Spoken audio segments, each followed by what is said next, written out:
I think it really is just like I'm writing to my taste. I'm writing about like women that I'm interested in and experiences that I'm interested in reading about, things I see, things I want to see like represented, emotions and atmospheres that I can't stop thinking about. That's today's guest, Elle Nash. I stan any artist who allows their taste to guide them. I mean, it should go without saying, but that's not always the case. Elle has a super strong voice and aesthetic that I can note with her writing, and it was fascinating to hear how she developed that alongside her editing chops. It really was just kind of like me on my own trying to figure it out and figure out the structure. And I did a big editing process. I would like make note cards for each chapter, trying to make sense of it, print it out, try and move stuff around in the way that I needed. And then even like editing it from backwards to the front, like starting with the last chapter and working backwards to make sure that everything made sense and that kind of thing. This episode is such an interesting peek into Elle's creative process, and it's really inspiring to hear how she learned about craft through generative work, one-on-one mentorships, and writing workshops. Plus, she landed like the coolest agent ever. All that and more in today's episode. There's nothing to writing. All you do is sit down at a typewriter and bleed. Welcome to The Bleeders, a podcast and support group about book writing and publishing. I'm writer and podcaster Courtney Kosak, and each week I'll bring you new conversations with authors, agents, and publishers about how to write and sell books.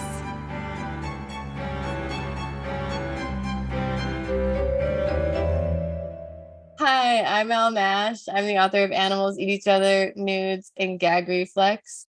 And I'm the editor of Witchcraft magazine. So when did you first identify as a writer? I like wrote stories when I was in like middle school and that kind of thing. Like I remember like getting a little dolphin journal and like wanting to write a novel about a dolphin or something like that when I was really little. I still have that. I wish I did. But I didn't seriously start considering myself a writer until I was in high school and I was like discovering poetry. And I think that's when I was like, this is like really what I want to be, is I want to do this somehow, or I wanted to be like an artist of some sort. Did you think it was possible, like to be a working writer? No, I actually like, I had no understanding of how that worked at all, even though like I had writers that I knew and admired. I don't think I like got that part of it because even through college when I was writing prose and that kind of thing, I never wrote fiction, even though I loved it very much. It wasn't until about I think in 2012 or 2013, I started wanting to try and write a sci-fi novel, and like that never happened. And then I took a writing workshop with Tom Spanbauer later that year in 2013. And it was there that like people were talking about like literary journals and like independent publishers and like agents and that kind of thing. And I think that's for me when I was like, oh, like that's what you do. Like you get published. And when I was like, you get published in literary magazines, something clicked for me where I was like, I didn't even know that you could do this, but I was like 26 or something. I hadn't even thought about it. So that was when I like learned that that could happen. That's when I was like, okay, this is what I want to do. Like I want to figure out like how to get published. And you did soon after. Yeah. It was actually through taking Chloe's class, Chloe Caldwell's class, that I think we took that together. Did we? Were you with Amanda? I have taken like 3 classes with Amanda, and I've taken from Chloe, like 3 or 4 times. She's the best. Yeah. I think the first one I took with her with Amanda, I think you were in that, and that's where me and Amanda met. Oh, funny. Yeah. And seeing like what Chloe did and what she could do with her career, that's where I was like, I was seeing what she was doing, and I was like, I'm going to figure out how to do that. Oh, I love it. Okay, we're going to get more into this. What's your all-time favorite book? I don't know. It's so hard. They always change based on like different things. Daryl by Jackie S. is like one of the best books I've read in the last like 5 years. What's that book about? It's about a guy who's a cuck and his experience living in the Pacific Northwest, being a cuck with his wife. It's really good. It's amazing. It's incredible. It's just written so well. and it's funny and it's heartwarming, and I don't know, I just loved it. It was good. Like the pace of it is good. The voice of it is like incredible. So yeah. Nice. That's a good one. Yeah. I gotta check that out. And it fits within like what I would think you would love. So that's funny. Yeah. What is your dream writing routine if you could pick?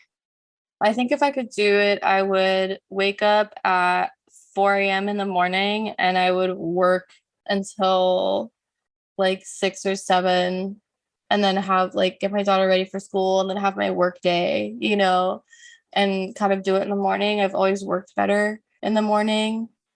And then in maybe some evenings do writing, but then some evenings like not do that, like actually live my life, you know? What do you wind up doing? What's the real writing routine? So for a long time, I was writing every day, but because I just moved and I've been getting sick a lot because my daughter's in daycare now, I just try to get enough sleep at night. And then I'll wake up at 5, and sometimes I will do a little bit of work. I usually tell myself like even 10 minutes is okay. Like every Hmm. 10 minutes does something, no matter what it is, like writing world wise, even if it's like editing something or doing stuff for my literary magazine or that kind of thing. And then I just, yeah, get ready for work, get my daughter ready for school, take her to school, go to work, come home, do house stuff, that kind of thing. And my husband just left to go back to the States for like half a year. So now I kind of like do have that free evening time where I'll be able to, I think, like focus more. I have always been bad at maintaining a writing practice, but I started doing this thing. It's called like 750words.com or 750words.net or whatever. And you just write it in there. And for some reason, I've done it every day since I started for like Nice. a month, but it's just the little, you get a check mark, it's just a plain text thing. So I copy it over into my manuscript, but I'm like, I don't know. It's attainable. I think that's the good thing about it. Yeah, you build up a momentum too. Like there was a long period of time where I built up a momentum after my daughter was born for a period of about 3 years. And then like 2020 hit. And then it was like I was obsessively working just a lot. Like I finished like Hmm. 3 manuscripts that year. But then it was after that I just got burnt out. And I've been in this weird phase where I'm like, I'm not doing it every day. Am I okay with that? I don't know how I feel about it, if it changes anything about like my identity or like making me worry or question myself. I think that's part of it too, though, right? Yeah. The ebbs and flows. That's what I've heard. That's what I've heard from people who've been writing longer than me, where they're like, it ebbs and flows, just like everything. So I'm like, okay, well, I guess I'm just not going to freak out about it then. But I am slightly freaking out about it a little bit. What is one piece of writing that makes you jealous you didn't write it? Hmm. I love feeling jealous of writing in a way. Because I think part of it is because like from editing, if I read something and I was like, oh man, I wish I'd written this, then I would publish it. Like that was kind of Uh-huh. my barometer for it. So it's hard to like have like one piece because there's a lot of good writing out there, but I can't think of like any one thing like in particular.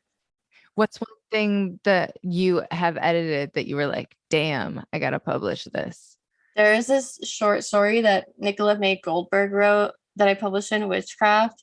It's like a retelling of Bluebeard, but the last line of the story is there's nothing more beautiful than a dead girl. And I always like wish I had written that. It's so good. It's good for a last line.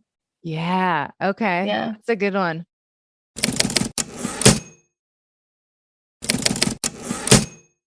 Okay, so let's get into your whole body of work. So, since you were 26, that's like most of your adulthood. How did you get from 2013 of like, yes, I can literary journals, I sort of understand how this world works to Animals Eat Each Other, which was right your first book in 2017. Hmm. So I was doing every single workshop that I could find because I was like, MFAs were just expensive. Like they were just out of reach for me. Like I was like, there's no way I'm going to be able to do this. I did try like 1 year after I was like finishing with animals, but then yeah, I was like, I only applied to like 3 schools that were fully funded, and I was like, if it doesn't happen, it doesn't happen. Hmm. but I was just taking every workshop I could find that I wanted to take. I was taking this one workshop with Ray Guran. She's a poet, and it's like 6 month workshop, and it's literally just generative. It's not necessarily about learning. It's just about committing for six Mm, months to I have love that. pages every month. Yeah. And I wrote this short story in there. And then I started working again with Tom Spanbauer, where I owed him like 20 pages every 2 weeks. And we did that with the short story. And what started happening was he was like, you have like all this stuff that you need to expand on, that you should be expanding on. And so I started doing that until really like we did that together for like 2 years. Like I would just meet with him and then he would talk to me about the work. Like he would read it aloud and we would talk about the work and Mm. what's missing and like what it needed. And then it was during that time I was getting some stuff, like some short stories published and like meeting people. And I'd had someone reach out to me and ask me like what I was working on. And he ended up passing the manuscript to someone at Desank. So I got really lucky in that it was like not 100% finished, but it was like there almost. That like Hmm. almost I think never happens. Maybe in the indie world, I think it happens a lot more. So that was basically like it. Like they were just like, yeah, like let's publish this. This seems good. Amazing. So that happened. Yeah. So, for listeners, what's the premise of Animals Eat Each Other? The most basic premise I can tell you is that a 19-year-old narrator falls in love with a couple who has a kid. She starts dating them, and it essentially like ends up just as badly as you think it might. Yep. So did you do a big editing process or were they like more minor tweaks? So the thing that happened was that the book got bought, like I signed my contract. Then the editor like disappeared for a long time. And Oh during my that God. process, I was working on other stuff. And then I moved to Arkansas.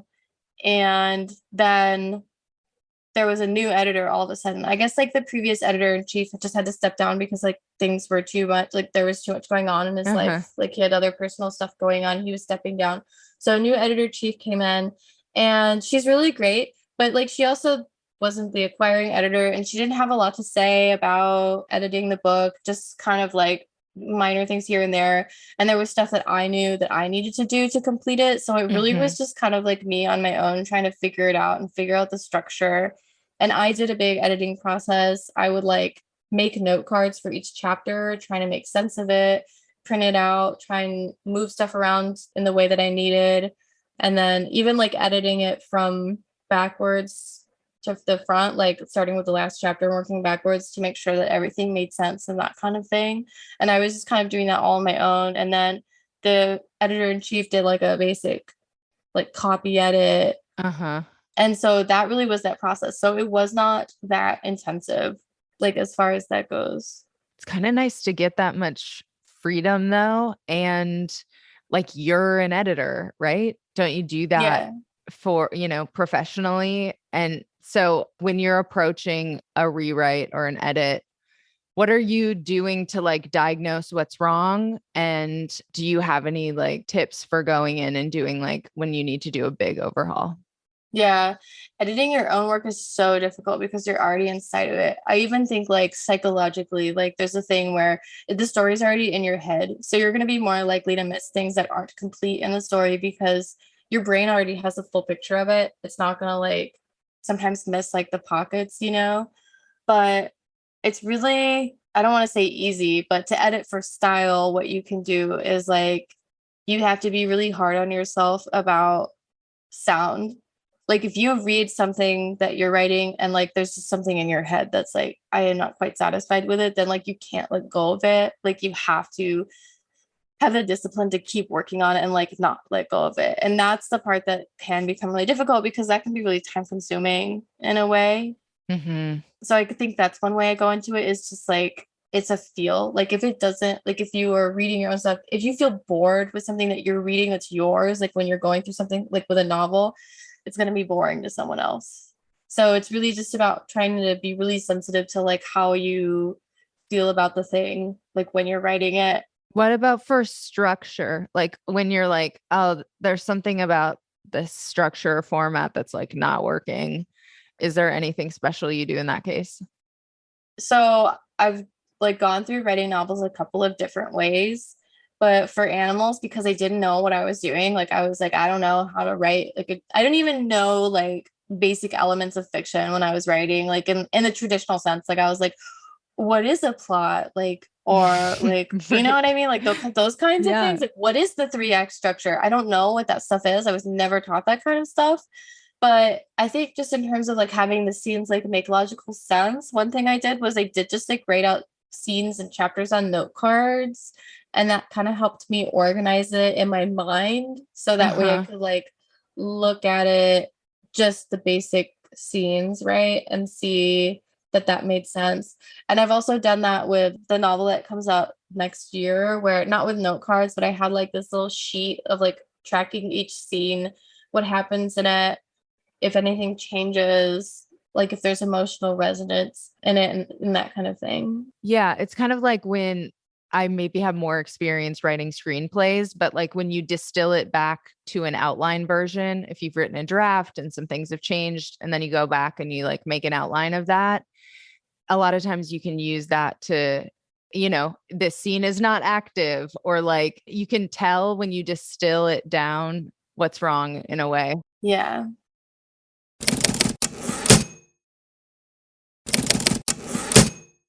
Okay, so then nudes was next. Hmm. And what's the premise of nudes?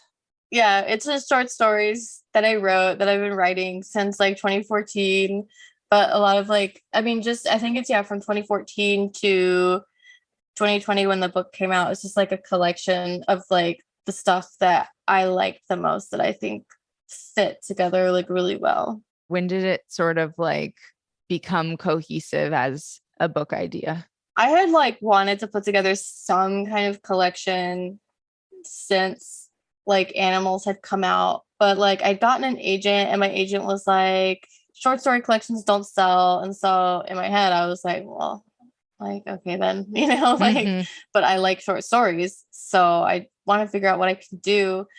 And like right before my daughter was born, I had done this little chapbook called Avoca of just like little vignettes of living in the American South or the Ozarks or whatever you want to call it. And so I kind of was like going from there where I was like, well, I have these little vignettes and I have older stuff. And I think it was when Elizabeth Allen, whom like I was already friends with, was like, I really want to like, you know, publish something of yours if you want to send me something.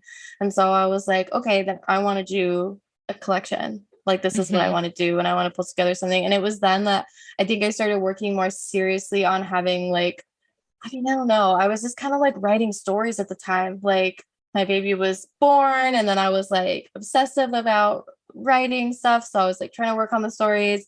I'd finished the first draft of a novel and I was tired of it. So I wanted to do something else that was more distracting. And so I started working on trying to flesh out these vignettes and these ideas and stuff that I had in my head. And like, yeah, I just wanted to like pull it together that way. It has such a strong aesthetic. And like, was that always part of the vision from the beginning, or did that kind of like develop over time? I think it just developed over time. I think it really is just like I'm writing to my taste. I'm writing about like women that I'm interested in and experiences that I'm interested in reading about, things I see, things I want to see, like represented, emotions and atmospheres that I can't stop thinking about. And I think it works together because it's like from my head. You Mm-hmm. know what I Hmm. mean? Elizabeth Allen keeps coming up on the podcast, and she has been behind like a lot of my favorite books. So I'm just kind of curious what it's like the process of working with her and things that you gleaned from working with her. I honestly like don't even know how to describe it. She just has so much wisdom in terms of darkness and edginess and knowing what makes something good. I don't know. She also is really good at like pulling me back. Like I think I have a tendency to go all out with like descriptions or sometimes I will just have a lot of exposition in a story. Like that's one of my bad writer habits is lots of exposition. And she knows like how to like pull that back and say like less is more with Mhm. me. And she's got a brilliant mind. Like she doesn't really use social media. She doesn't have a smartphone. She's never had that. So her brain isn't like rotten from like Mhm. Instagram and that kind of thing. And so I think that the way that she looks at art and like looks at the world is just something that is not really common in the writer world today. So I think that's one thing I really treasure about it. I think that like a lot of social media tends to cause us to like water down our language and Mhm. make things really flat. But yeah, Mary Gateskill just like had a Substack about that or something, which I was like, no, it makes sense. Like I can see it. Everything good that I'm reading comes out of indie lit now. I'm trying to remember like the last like really big mainstream book that I was like obsessed with. Yeah. The Atticus Lish book that he did was really good. That is one mainstream book that I really liked.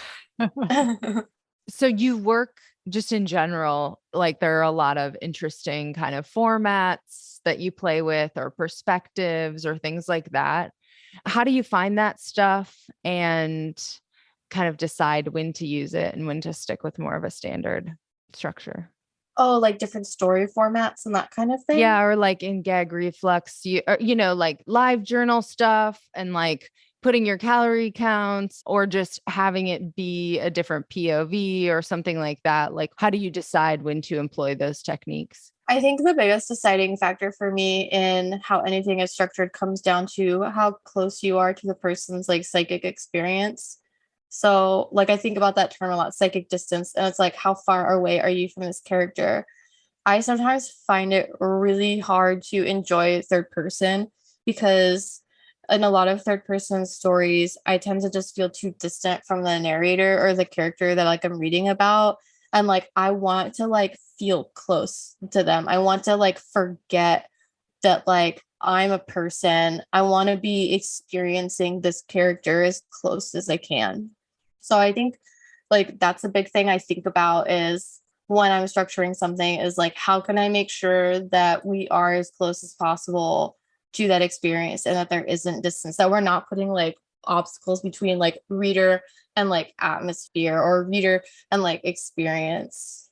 So some of those things like the calorie thing or whatever is like just a way to be in the head of the person who's doing it or make it feel like more of the experience itself. Yeah. Yeah. Like, what is more of an experience of what it feels like to be obsessed with something than forcing another person to like read your lists that you're writing with these numbers that don't really, maybe don't even matter. And like, you have to read through them again and again and see how they're crossed out again and again, like that kind of thing. Like, that's what that experience is like. You feel like it's tedious? Well, congratulations. That experience is Totally. absolutely tedious. So that's kind of like what I think I was thinking. Yeah, exactly. No, when I saw that part, I was like, did she publish my calorie journal or what's going on here? Yeah. Because I think a lot of us have been through that same kind of obsessive tracking and it is totally neurotic. Yeah. Anyway, so what was the news then after, Elizabeth officially bought it? What was the publishing process like for that and the reaction after? It's really great. I honestly feel like I've been so spoiled as a writer because I've had a lot of like creative control and freedom over how I want the stories in the book to be structured. Like I want them to be in these different sections, right? I get to decide that. Like I think maybe a bigger publisher would be like, no, we're gonna do like whatever we think is best, or we're gonna override this decision or something. I got to have control over the covers. So her and I brainstormed a bunch of different ideas, and then I ended up taking the photo for it. And then Chelsea Martin designed it. She did such a good job with the Mhm. typography on it. I got to choose the font that is the headers and the section breaks and stuff. Like I got to have this creative Cool. control over how the book looks like when it's done, which I think is something that's really great about indie publishing. I think when you're published by a bigger publisher, you may not always have that control. Like we've heard about people not liking their covers, or like they might design the book and say like, well, this is the font we're using and this is how we want to lay it out. So it's Mhm. nice to have control over like what the book looks and feels like as a finished product.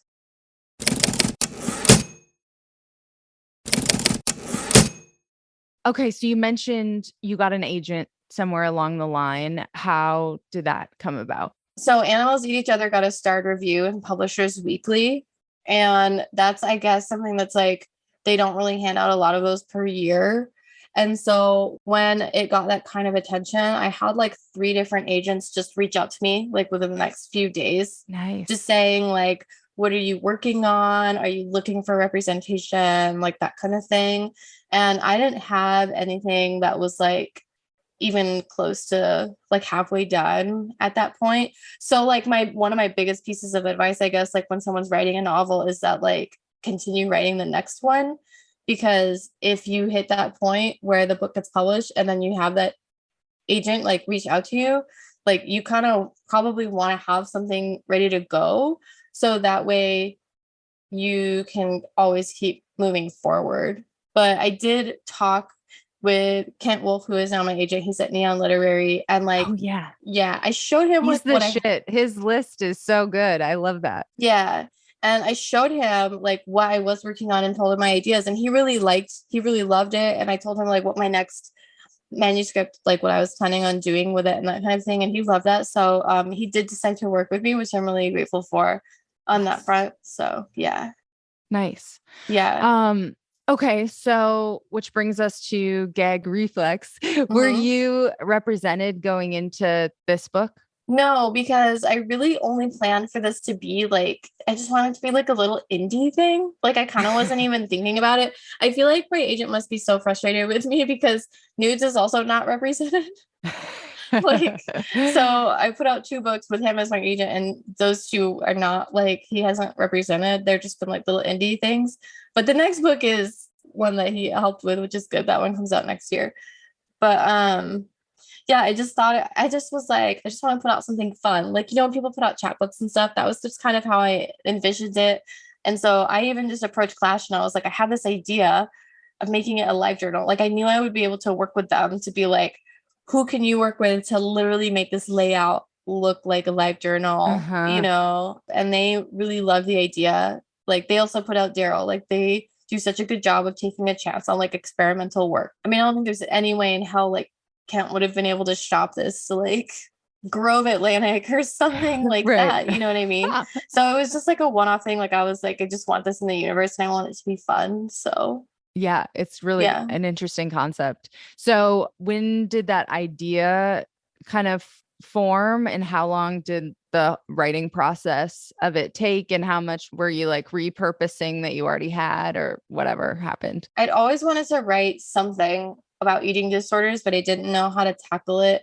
And then in 2019, maybe a little bit later than that, I was talking to B.R. Yeager, who is the author of Amygdalatropolis and Negative Space. And we both just started talking about Life Journal. And I was like, I'm going to go find mine. And I actually could find mine all the way back to when I was like 13 years old and like Oh, just starting out, like having this kind of space on the internet. Really, like I had AOL chat and that kind of stuff before, but I like was also making GeoCity sites and stuff at like the same uh-huh. time. But like LiveJournal was really it was Diaryland and LiveJournal, but I had LiveJournal first, I think. And then Diaryland was like my little poetry repository while I was in high school. And LiveJournal was less poetry and more like my personal life and that kind of thing. But I kind of like just got lost in it. And like we both were like reading our life journals, like, yeah, this is so like it's so 2005. Like there's nothing else like that kind of experience. I also was inspired by 1982 Janine by Alistair Gray, which is Oh, also one of the most incredible books I've ever read. I had read that right before COVID started, actually, like a month or two, like COVID had started. And I just actually kind of loved the title. It's so unique. And there is like really unique topography in it too. So I had thought I was like, I want to write something that's called Gag Reflex 2005. Like I kind of want to like bite uh-huh. that style. But the distribution that Clash has, they had suggested not using the 2005 because they thought that it wouldn't have as much like Shelf life, yeah. shelf appeal or whatever. Yeah, like it would be more marketable. And I was kind of like, I don't know. But I was also like, okay, I see like what they're saying. I'll just try it, you know? So, I feel like gag reflex is so strong on its own. I like the nostalgia piece of it, but I get what they were saying too. yeah. You've mentioned a little bit of it, but what's the premise of gag reflex? So, Gag Reflex is a live journal from a girl's last semester in high school through summer, in which she's just dealing with an eating disorder and kind of trying to unravel, like, sort of the root of that suffering on her own in a way. And then how big of an edit did you do with Clash?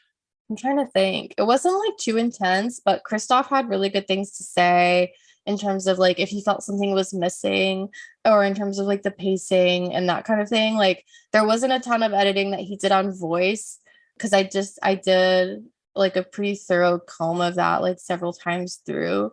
But he would be like, this post feels like it needs to feel like we need to have a different kind of post after this, right? In terms of like Uh-huh. the rhythm and stuff. And so that was something that I worked on with him. And then just making sure every single detail was correct was like really a task. Like the layout Yeah. has to be correct because it's all hand laid out. It's not like it's like a template Uh-huh. with a master page. It's literally like every page is unique and you have to make sure the timestamps are correct and you have to make sure the way the music is laid out is the same and all that kind of stuff. Like it all has to chronologically make sense.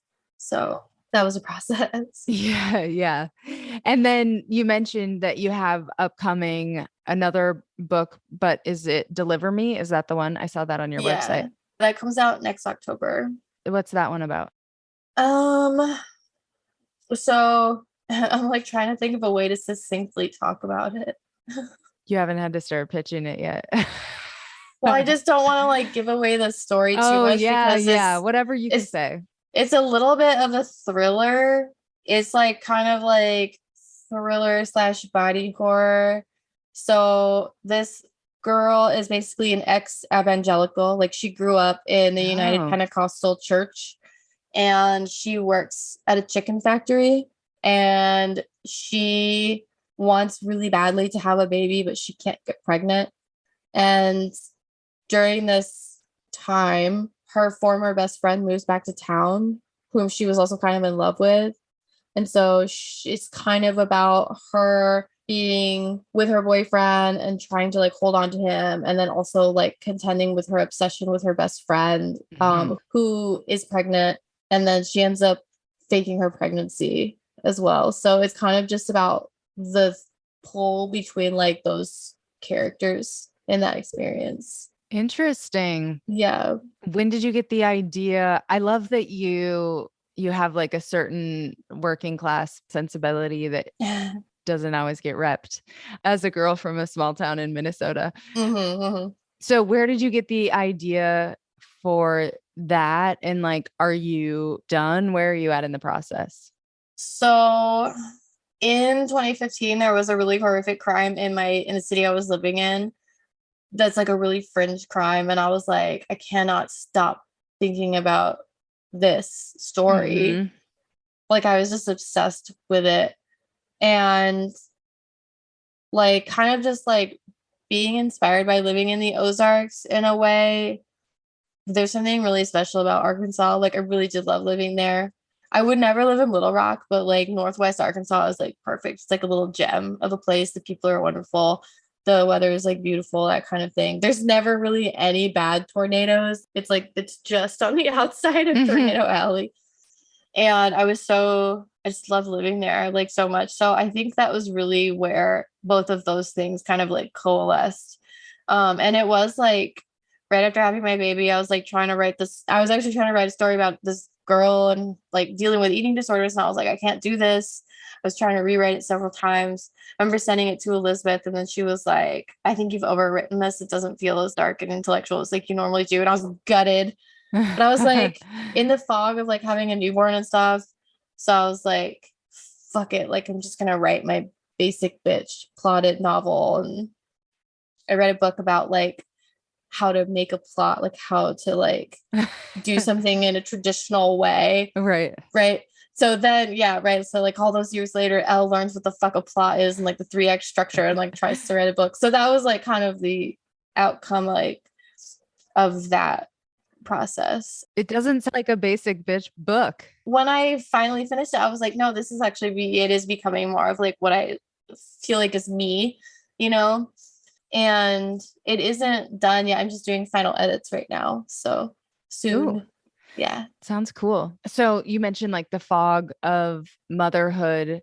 I'm curious how, just in whatever ways, becoming a mom has changed your writing for better or worse. So how has it changed it? When my daughter was first born, I did get really obsessive and just like wrote as much as I could all the time. It was really hard at first because you are kind of in a brain fog, just like hormone wise. Like there's literally nothing you can do about it. It is, I think it is absolutely biological, especially like with breastfeeding and stuff, because that's just how the hormones are working in your body. Mm-hmm. And then I kind of like came out of that and like I hit a period of like this peak production. And I think one thing that is good about it is that it's really deepened my understanding of like human nature. I don't know how to describe it exactly. Being a parent has like stretched me in a way where it's like that phrase, like go digging deep, right?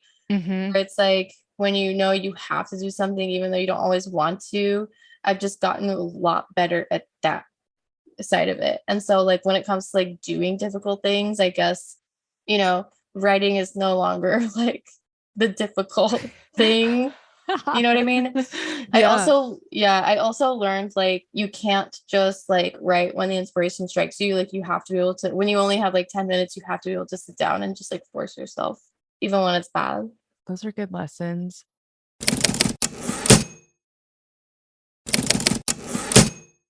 So you teach, and we mentioned before you're an editor. How does that kind of stuff inform your writing process? And what is textures like? That's your writing lab, right? Yeah.